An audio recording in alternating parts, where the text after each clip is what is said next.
Hello दोस्तों, in today's video I am gonna talk about Stephen Covey की book the 7 habits of highly effective people. Like in this video मैं basically बात करूंगा कि वो 7 habits जो एक हाईली सक्सेसफुल पीपल फॉलो करते हैं एंड आप भी अपने फील्ड में सक्सेसफुल बन सकते हो ये 7 हैबिट्स को फॉलो करके। जैसे कि टॉम फेरी कहा करते हैं, show me your habits I will predict your future. And ये बात एक्चुअल में सही भी है, क्योंकि आप खुद ही सोचो, आज आप जिस भी सिचुएशंस में हो वो आज से पास्ट में लिए गए डिसीजंस, पास्ट में आपकी जिस तरह की हैबिट्स थी उसकी वजह से ही हो। एंड आज से 5 साल बाद आप जिस भी सिचुएशंस में पहुंचोगे, जहाँ तक भी पहुंचोगे, जो भी बनोगे, वो आपकी आज की, वो प्रेजेंट में आपके लिए गए एक्शंस, आपकी डिसीजंस, आपकी हैबिट्स के ऊपर डिपेंड करता है। So let's start. Number 1, be proactive. Like हमारे सोसाइटी में 2 तरह के लोग रहते हैं, एक proactive and the second is reactive. Like proactive people वो होते हैं जिसको फ़र्क नहीं पड़ता उसके आसपास में क्या होता है, लोग उसके बारे में क्या बोलते हैं, वो सिंपली एक्सेप्ट करता है चीज़ों को एंड मूव ऑन करता है। वहीं पर रिएक्टिव पीपल हर बात में रिएक्ट करते हैं, उसको फ़र्क पड़ता है उसकी सराउंडिंग्स से कि लोग उसके बारे में क्या सोचते हैं, लोग उसको किस तरह से जज करते हैं। एंड फिर वो इससे फिर रिएक्टिव पीपल उससे आर्ग्यूमेंट स्टार्ट कर देता है। एंड हम सबको ये बात हम सबको पता है, इसका कोई एक्चुअल सॉल्यूशन नहीं है, क्योंकि आप कुछ भी नया स्टार्ट करोगे, कुछ भी आप नया करने की कोशिश करोगे तो लोग आपको जज करेंगे ही। जैसे कि साइकोलॉजिस्ट विक्टर फ्रैंकल ने कहा था, we cannot control what is happening around us but we can control how we respond to them. And ये पूरी तरह से हमारे हाथों पे है, हम किसी चीज़ पर किस तरह से रिएक्ट करते हैं। जैसे कि जो प्रोएक्टिव पीपल होते हैं उसके सामने जब कोई प्रॉब्लम आता है तो वो रिएक्ट करने की बजाय वो उस प्रॉब्लम की रूट तक जाता है एंड उसकी सॉल्यूशन निकालने की कोशिश करते हैं। वहीं पर रिएक्टिव पीपल के सामने जब कोई प्रॉब्लम आता है तो वो प्रॉब्लम की सॉल्यूशन ढूंढने की बजाय वो लोगों को ब्लेम करने स्टार्ट कर देता है, किसी पॉलिटिशियंस को ब्लेम करना स्टार्ट कर देता है, किसी को दूसरे लोगों को ब्लेम करना स्टार्ट कर देता है। बेसिकली वो लोग खुद की रिस्पॉन्सिबिलिटी लेना नहीं चाहते। So be proactive. Second point is begin with the end in mind. Number 2, begin with the end in mind. And यहाँ पर ऑथर बेसिकली ये बोलना चाहते हैं कि आप लाइफ में किसी भी फील्ड में अगर सक्सेसफुल होना चाहते हैं तो आपको उसके लिए एक सॉलिड ब्लूप्रिंट बनाना होगा।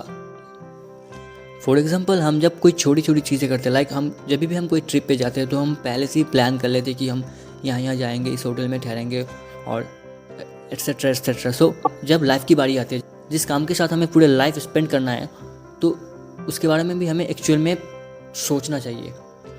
बेसिकली ऑथर यहाँ पर ये बोलना चाहते हैं कि जब हम इतनी छोटी छोटी चीज़ों पर इतना अच्छे से प्लान कर सकते हैं, इतने अच्छे से फोकस रह सकते हैं, तो वो काम जो काम हम पूरी लाइफ करने वाले हैं उस काम के लिए भी हमें बहुत अच्छे से सोचना चाहिए ताकि फ्यूचर में रिग्रेट ना करना पड़े। Number 3, put first thing first. And यहाँ पर ऑथर बेसिकली ये बोलना चाहते हैं हमें कि हमें अपनी कामों को प्रायोरिटाइज कर देना चाहिए। लाइक मॉर्निंग टू नाइट हम लोग बहुत कुछ करते हैं एंड उनमें से कुछ काम एक्चुअल में इम्पॉर्टेंट होता है एंड कुछ काम बिल्कुल भी इम्पॉर्टेंट नहीं होता।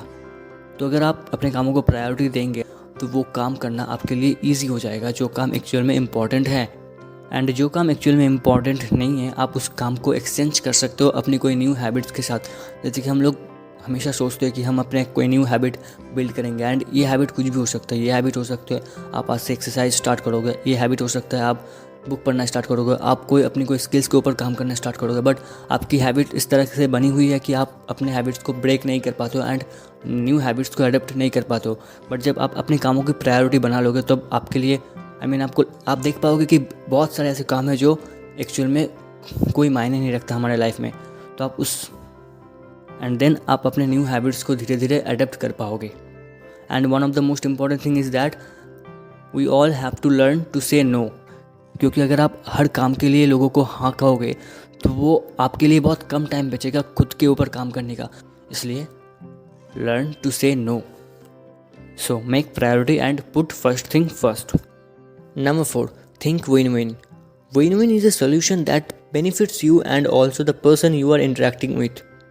बेसिकली ऑथर यहाँ पर बोलना चाहते हैं कि 2 इंसान ग्रो कर रहा है एक दूसरे को कोऑपरेट करके। फॉर एग्जाम्पल, 2 इंसान सेम प्लेस में सेम प्रोडक्ट की बिजनेस कर रहा है एंड यहाँ पर अगर वो 2 एक दूसरे से जेलस फील करेंगे एंड जेलस फील करने के बाद वो अपने प्रोडक्ट की प्राइस कम करेंगे, अपनी प्रोडक्ट की वैल्यू कम करेंगे तो इस तरह से ये सारी चीज़ें लॉन्ग टर्म में उन दोनों को लॉसेस देगा। एंड यहीं पर अगर वो दोनों कोऑपरेट कर 50-50 शेयर कर ले तो ये चीज़ें उन दोनों को लॉन्ग टर्म में बहुत हेल्प करेगा। एंड इसलिए ऑथर कहते हैं think win win. Number 5, seek first to understand then to be understood. Well, क्या आपको याद है लास्ट टाइम कब किसी ने अपना प्रॉब्लम एक्चुअल में आपके साथ शेयर किया था एंड आपने भी एडवाइस देने से पहले क्या उसको एक्चुअल में इस प्रॉब्लम को अच्छे से सुना था? वेल, मैं आपको एक स्टोरी सुनाता हूँ। एक बार एक इंसान की आंखों में प्रॉब्लम हुआ था एंड वो एक ऑप्टोमेट्रिस्ट के पास गया एंड उसको बोला कि मेरी आंखों में प्रॉब्लम है। एंड ये बोलते ही ऑप्टोमेट्रिस्ट ने अपना ग्लास उतार कर उसको दे दिया एंड उसको कहा कि मैं इसको 10 साल से यूज़ कर रहा हूँ एंड ये अभी भी अच्छा चल रहा है, तुम इसको ट्राई करो। जब उस इंसान ने उस ग्लास को पढ़ा बट उसके बाद भी उसने बोला कि मैं कुछ नहीं देख पा रहा हूँ, तो ये चीज़ ऑप्टोमेट्रिस्ट को अपसेट किया एंड उसने कहा कि पॉजिटिव सोचो। एंड वो इंसान भी वहाँ से चला गया एंड शायद वो इंसान दोबारा वहाँ पर जाए। एंड हमें से ज़्यादा तो लोग क्या इस ऑप्टोमेट्रिस्ट की तरह ही नहीं होते, हम किसी की प्रॉब्लम को सुने बिना ही उसको एडवाइस दे देते हैं, जो चीज़ सामने वाले को और भी ख़राब फील कराता है। लाइक ऑथर यहाँ पर बताते हैं हमें कि हमें किसी की प्रॉब्लम सुनना चाहिए, इसलिए नहीं कि हम उसको एक जेन्युइन सी एडवाइस दे सकें, बल्कि इसलिए कि हम उसकी प्रॉब्लम को एक्चुअल में समझ पाए एंड उसको एक एक्चुअल जेन्युइन एडवाइस दे सके। So listen carefully to the problem.